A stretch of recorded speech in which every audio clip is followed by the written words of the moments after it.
Hello friends, तुम्हा सगळ्यांचं पुन्हा एकदा खूप खूप स्वागत. आज आपण बघणार आहोत युनिट 1.2. लेसनचं नाव आहे an encounter of a special kind. Tapan Mukherjee लिखित an encounter of a special kind हा लेसन त्यांच्या जीवनात एक आलेला अनुभव त्यांनी या ठिकाणी सांगण्याचा प्रयत्न केलेला आहे. निश्चितच an encounter of a special kind या टायटलनेच आपल्या लक्षात येतं की अचानक पडलेली गाठ किंवा अचानक झालेली भेट असे या शीर्षकाचं मिनिंग आपण या ठिकाणी घेऊ शकतो. चला तर मग बघूया. My father was a medical professional working for a private company in Raniganj in west Bengal. लेखक सांगतात की my father was a medical professional. माझे वडील एक वैद्यकीय व्यावसायिक होते. वर्किंग फॉर, ते काम करत होते. अ प्रायव्हेट कंपनी, एका खाजगी कंपनीत. इन रानीगंज येथे. इन वेस्ट बेंगाल, वेस्ट बेंगालमधील, पश्चिम बंगालमधील रानीगंज या ठिकाणी एका खाजगी कंपनीमध्ये माझे वडील वैद्यकीय व्यावसायिक म्हणून काम करत होते असं लेखक सांगतायत.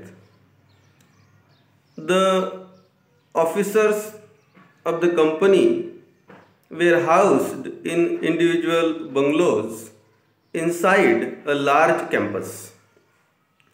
The officers of the company, त्या कंपनीत काम करणारे जे अधिकारी होते, were housed in individual bungalows, त्यांची स्वतःची घरं होती. inside a large campus, तो जो भला मोठा कॅम्पस जो होता, तो जो आवार होता, तो जो परिसर होता, त्या परिसरात त्यांची स्वतःची त्या ठिकाणी घरं होती किंवा त्यांच्या स्वतःच्या इमारती होत्या. आवर हाऊस, आमचं घर. Our house was in a corner of the campus. त्या आवाराच्या एका कोपऱ्यात आमचं घर होतं असं लेखक सांगतायत. The officers club were adjacent to the boundary wall of our garden. आमचा जो बगीचा होता त्याची जी वॉल होती, त्याची जी बाउंड्रीची वॉल होती, त्या ठिकाणी ऑफिसर्स क्लब्स हा ॲडजसेंट केला गेला होता. ज्या ठिकाणी सगळे अधिकारी जमतात ते हाऊस किंवा तो क्लब त्या ठिकाणी जोडला गेलेला होता. The compound was luxurious with green grass, colourful flowers and a host of tall and majestic trees. ते कंपाऊंड कसं होतं मग? The compound was luxurious. अगदी देखणं असं ते कंपाऊंड होतं. विथ ग्रीन ग्रास, त्यावर हिरवगार असं गवत होतं. कलरफुल फ्लावर्स, वेगवेगळ्या रंगाची फुलं होती. And a host of tall and majestic trees, उंच उंच झाडं होती. देखणी रुबाबदार अशी झाडं देखील त्या ठिकाणी होती. The seasonal vegetables in the kitchen gardens of the house holds and the magnificent trees constantly attracted squirrels and many species of birds. लेखक सांगतात की the household and the seasonal vegetables in the kitchen gardens, ते जे garden होतं त्यामध्ये ऋतूनुसार ज्या पालेभाज्या येत असतात त्या देखील त्या ठिकाणी होत्या. Of the household and the magnificent trees constantly attracted squirrels and many species of the birds. स्वयंपाकघरासाठी लागणाऱ्या ज्या पालेभाज्या होत्या ऋतूनुसार त्या सगळ्या त्या ठिकाणी उपलब्ध होत्या. अँड द मॅग्निफिसंट ट्रीज, ती देखणी रुबाबदार उंच अशी जी झाडं होती. दिस ट्रीज आर कॉन्स्टंटली अट्रॅक्टेड, ती जी झाडं होती ती नेहमी सतत त्या ठिकाणी आकर्षित करत होती squirrels, खारुताईंना and many species of birds. मोठ्या प्रमाणात ते जे पक्षी होते त्या ठिकाणी, वेगवेगळ्या जातीची जी पक्षी त्या ठिकाणी होते त्यांना देखील त्या ठिकाणी आकर्षित करत होते. A group of langurs had even made their den in an ashwata tree nearby. लेखक सांगतात की त्या ठिकाणी अ ग्रुप ऑफ लंगूर, वानरांचा समूह, had even made their den, त्यांनी देखील आपलं घर त्या ठिकाणी केलेलं होतं, in an ashwatha tree nearby, जवळच असलेलं एक अश्वत्थाचं जे झाड होतं, पिंपळाचं जे झाड होतं, त्या झाडावर त्यांनी आपलं डेन, आपली गुफा किंवा आपलं घर त्या ठिकाणी केलेलं होतं.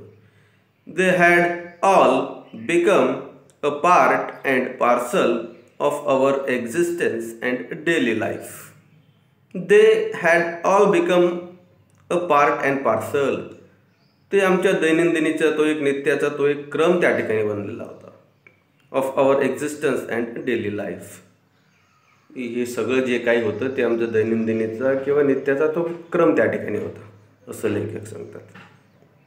तर पहिल्या पॅरेग्राफमध्ये आपण बघितलं की कशा पद्धतीने या ठिकाणी वर्णन आलेले आहे. चला तर मग पुढच्या पॅराग्राफकडे जाऊया. लेखक सांगतात की a small incident on a Saturday afternoon left a profound effect on me and unfolded before my eyes a whole new dimension to the wonders of God's creations. A small incident, एक छोटीशी घटना त्या ठिकाणी घडली. On a Saturday afternoon, शनिवारच्या दुपारनंतर, left a profound effect on me, आणि त्या घटनेने माझ्यावर अगदी खोलवर असा परिणाम केला, माझ्या मनावर अगदी खोलवर परिणाम केला. And unfolded before my eyes. Unfolded means revealed, म्हणजे न उलगडणारी गोष्ट. Before my eyes a whole new dimension. New डायमेन्शनचा अर्थ दिला या ठिकाणी दिला न्यू फॅक्टर. नवीन जो एक पैलू त्या ठिकाणी उघडकीस आला. To the wonders of God's creations. तो देवाच्या निर्मितीचा एक नवीन पैलू त्या ठिकाणी बघावयास मिळाला असं लेखक सांगतात. It was a few days into the puja vacation. Puja वॅकेशनला स्टार्ट होऊन काही दिवसच त्या ठिकाणी झालेले होते. Just like for any other child. Just like for any other child, इतर मुलांसारखंच किंवा इतर लहान मुलांसारखंच.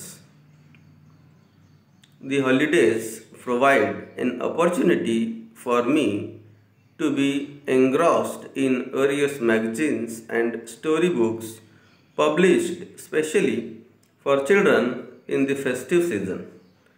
लेखक सांगतात की इतर लहान मुलांप्रमाणेच त्या ठिकाणी सुट्ट्या ज्या होत्या, आधी हॉलिडेज प्रोव्हाइड, त्या उपलब्ध करून देत होत्या. अन अपॉर्च्युनिटी, एक संधी, फॉर मी, मला देखील त्या ठिकाणी संधी उपलब्ध करून देत होत्या. टू बिकम एन्ग्रॉस्ड, एखाद्या कामामध्ये, आपल्या आवडत्या गोष्टीमध्ये त्या ठिकाणी मंत्रमुग्ध होण्यासाठी मला देखील त्या ठिकाणी एक संधी उपलब्ध करून देत होत्या सुट्ट्या. इन व्हेरियस मॅगझिन्स, वेगवेगळी जी नियतकालिकं होती, अँड स्टोरी बुक्स, कथेची पुस्तकं, published specially for children in the festive season.